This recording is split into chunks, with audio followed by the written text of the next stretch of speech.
A certain servant of wise understanding hath said, Let thy heart be of good cheer, O Prince. Verily we have arrived at our homes. The mallet hath been grasped, and the anchor post hath been driven into the ground, and the bow of the boat hath grounded on the bank. Thanksgivings have been offered up to God, and every man hath embraced his neighbor. Our sailors have returned in peace and safety, and our fighting men have lost none of their comrades, even though we travelled to the uttermost parts of or at Nubia, and through the country of Senmet northern Nubia. Verily we have arrived in peace, and we have reached our own land again. Hearken, O Prince, unto me, even though I be a poor man. Wash thyself, and let water run over thy fingers. I would that thou shouldst be ready to return an answer to the man who addresseth thee, and to speak to the king from thy heart, and assuredly thou must give thine answer promptly and without hesitation. The mouth of a man delivereth him, and his words provide a covering for his face. Act thou according to the promptings of thine heart, and when thou hast spoken thou wilt have made him to be at rest. The shipwrecked traveller then narrates his experiences in the following words. I will now speak and give thee a description of the things that once happened to me myself when I was journeying to the copper mines of the king. I went down into the sea in a ship that was 150 cubits 225 feet in length, and 40 cubits 60 feet in breadth, and it was manned by 150 sailors who were chosen from among the best sailors of Egypt. They had looked upon the sky, they had looked upon the land, and their hearts were more understanding than the hearts of lions. Now although they were able to say beforehand when a tempest was coming, and could tell when a squall was going to rise before it broke upon them, a storm actually overtook us when we were still on the sea. Before we could make the land the wind blew with redoubled violence, and it drove before it upon us a wave that was 8 cubits 12 feet high. A plank was driven towards me by it, and I seized it, and as for the ship, those who were therein perished, and not one of them escaped. Footnote 1. The sea was the Red Sea, and the narrator must have been on his way to Wd Marah or Sabit al-Khdim in the peninsula of Sinai. Then a wave of the sea bore me along and cast me up upon an island, and I passed 3 days there by myself. With none but mine own heart for a companion, I laid me down and slept in a hollow in a thicket, and I hugged the shade. And I lifted up my legs that is I walked about, so that I might find out what to put in my mouth, and I found there figs and grapes, and all kinds of fine large berries, and there were the gourds, and melons, and pumpkins as large as barrels. And there were also the fish and waterfowl. There was no food of any sort or kind that did not grow in this island. And when I had eaten all I could eat, I laid the remainder of the food upon the ground, for it was too much for me to carry in my arms. I then dug a hole in the ground and made a fire, and I prepared pieces of wood and a burnt offering for the gods. And I heard a sound as of thunder, which I thought to be caused by a wave of the sea, and the trees rocked and the earth quaked, and I covered my face. And I found that the sound was caused by a serpent that was coming towards me. It was 30 cubits 45 feet in length, and its beard was more than 2 cubits in length, and its body was covered with scales of gold. And the 2 ridges over its eyes were of pure lapis lazuli, that is, they were blue, and it coiled its whole length up before me. And it opened its mouth to me. Now I was lying flat on my stomach in front of it, and it said unto me, Who hath brought thee hither? Who hath brought thee hither, O miserable one? Who hath brought thee hither? if thou dost not immediately declare unto me who hath brought thee to this island, I will make thee to know what it is to be burnt with fire, and thou wilt become a thing that is invisible. Thou speakest to me, but I cannot hear what thou sayest. I am before thee, dost thou not know me? Then the serpent took me in its mouth, and carried me off to the place where it was wont to rest, and it set me down there, having done me no harm whatsoever. I was sound and whole, and it had not carried away any portion of my body. And it opened its mouth to me whilst I was lying flat on my stomach, and it said unto me, Who hath brought thee thither? Who hath brought thee hither, O miserable one?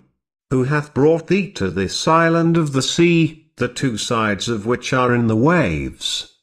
Then I made answer to the serpent, my two hands being folded humbly before it, and I said unto it, I am one who was travelling to the mines on a mission of the king in a ship that was 150 cubits long, and 50 cubits in breadth, and it was manned by a crew of 150 men, who were chosen from among the best sailors of Egypt. They had looked upon the sky, they had looked upon the earth, and their hearts were more understanding than the hearts of lions. They were able to say beforehand when a tempest was coming, and to tell when a squall was about to rise before it broke.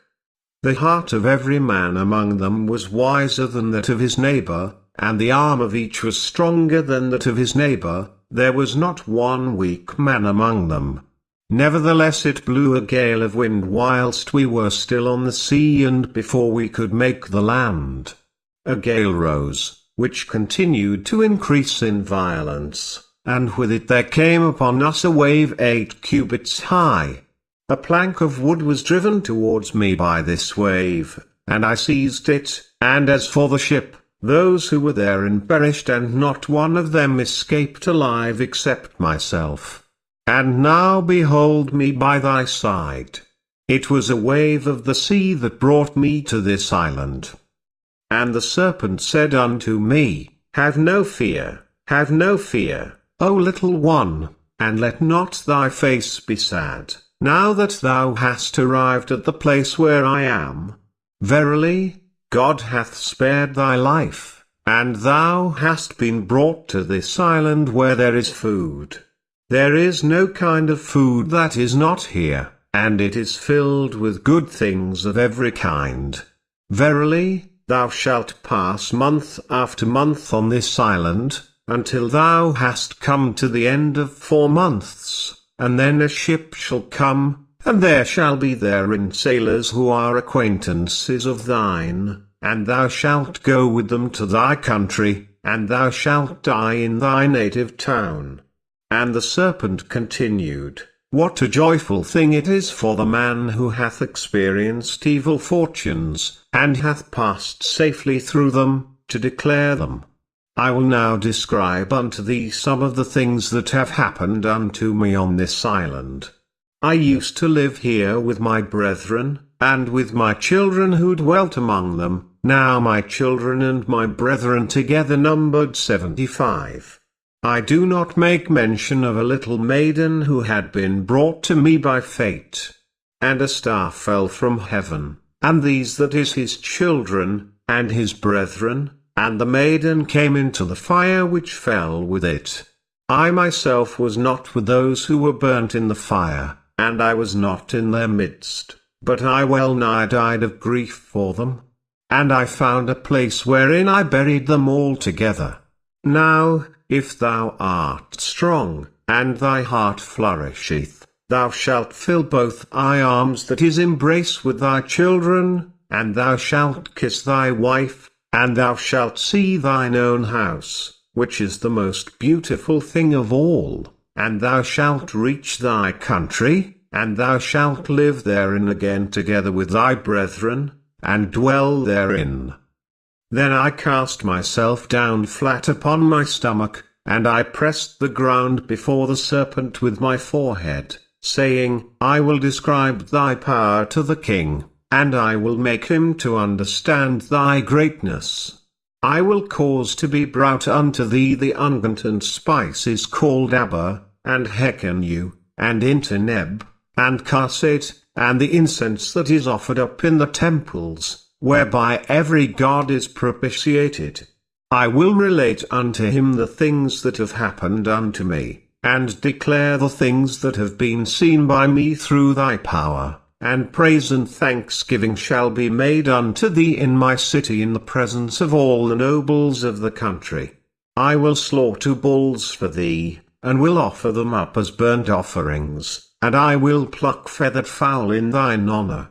And I will cause to come to thee boats laden with all the most costly products of the land of Egypt, even according to what is done for a god who is beloved by men and women in a land far away, whom they know not.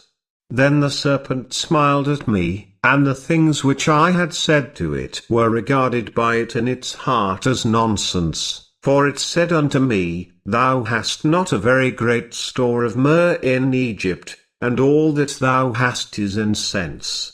Behold, I am the prince of Punt, and the myrrh which is therein belongeth to me. And as for the hecken which thou hast said thou wilt cause to be brought to me, is it not one of the chief products of this island? And behold, it shall come to pass that when thou hast once departed from this place, thou shalt never more see this island, for it shall disappear into the waves.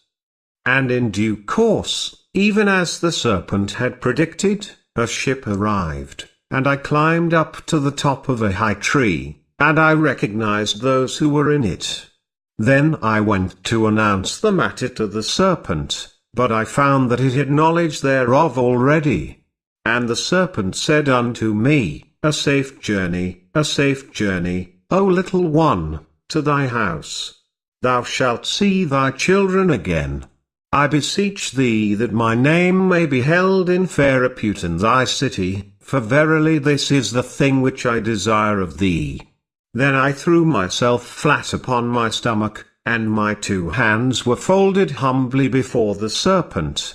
And the serpent gave me a shipload of things, namely, myrrh, hecken, interneb, karset, sheps and shez spices, I paint antimony, skins of panthers, great balls of incense, tusks of elephants, greyhounds, apes, monkeys, and beautiful and costly products of all sorts and kinds. And when I had loaded these things into the ship, and had thrown myself flat upon my stomach in order to give thanks unto it for the same, it spake unto me, saying, Verily thou shalt travel to thy country in 2 months, and thou shalt fill both thy arms with thy children, and thou shalt renew thy youth in thy coffin. Then I went down to the place on the seashore where the ship was, and I hailed the bowmen who were in the ship, and I spake words of thanksgiving to the Lord of this island, and those who were in the ship did the same. Then we set sail, and we journeyed on and returned to the country of the king, and we arrived there at the end of 2 months, according to all that the serpent had said. And I entered into the presence of the king, and I took with me for him the offerings which I had brought out of the island. And the king praised me and thanked me in the presence of the nobles of all his country, and he appointed me to be one of his bodyguard, and I received my wages along with those who were his regular servants. Cast thou thy glance then upon me, O prince, now that I have set my feet on my native land once more, having seen and experienced what I have seen and experienced. Hearken thou unto me, for verily it is a good thing to hearken unto men. And the prince said unto me, Make not thyself out to be perfect, my friend. Doth a man give water to a fowl at daybreak which he is going to kill during the day? Here endeth the story of the shipwrecked traveller, which hath been written from the beginning to the end thereof according to the text that hath been found written in an ancient book. It hath been written that is copied by a Meniamen a scribe with skillful fingers. Life, strength, and health be to him.